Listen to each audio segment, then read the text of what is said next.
Hi friends, இது Friday morning எடுத்த video. Friday நாளைக்கு நமக்கு தெரியும் அன்றைக்கி வந்து ஹரிபரியாக எல்லா வேலையும் நடந்துகிட்ருக்கோம் ஃப்ரெண்ட்ஸ்.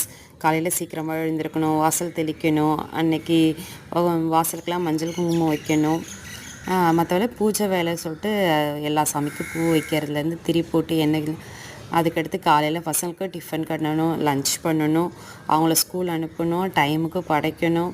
இது எல்லாமே வந்து மண்டக்குள்ளே ஓடி ஓடி ஓடி பயங்கர ஃபாஸ்ட்டாக வந்து வேலை நடந்துகிட்ருக்கும் ஃப்ரெண்ட்ஸ்.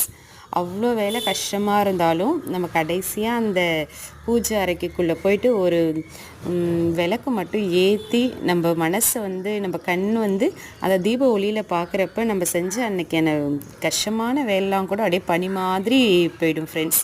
அந்த தீப ஒளியில் அந்த கடவுள் வந்து அப்படியே ஜொலிப்பாங்கல்ல, அதை பார்க்குறப்போ அன்னைக்கு என்ன தான் மனசில் கஷ்டம் இருந்தாலும், என்ன தான் ஒரு ஒரு நெகட்டிவிட்டி தாட் இருந்தாலும் எல்லாமே வந்து மறைஞ்சு நமக்கு வந்து இல்லை பாசிட்டிவ் எனர்ஜி வந்து நமக்கு கொடுத்துக்கிட்டே இருக்குவாங்க. இந்த தீபத்துக்கு வந்து அவ்வளோ சக்தி இருக்குது எப்பயுமே. அதனால தான் வந்து வீட்டில் வந்து ஒரு தீபமாவது ஒரு நாளைக்கு காலையிலையோ அல்லது ஈவினிங்கோ வந்து ஏற்றிட்டு, ஒன்றுமே இல்லை, ஒரே ஒரு ஊதுவத்தி, அந்த ஸ்மெல் வந்து இன்னும் பாசிட்டிவ் நமக்கு தருன்றதுனால ஒரே ஒரு ஊதுவத்தியோ இல்லை சாம்பிராணியோ ஒரு தீபமோ ஏற்றி அந்த வீட்டை வந்து எப்பயுமே வந்து மங்களகரமாக நம்ம வச்சுக்கிட்டோம்னா நம்ம சுற்றி வந்து பாசிட்டிவ் வைப் எப்பயுமே இருந்துக்கிட்டே இருக்கும் ஃப்ரெண்ட்ஸ்.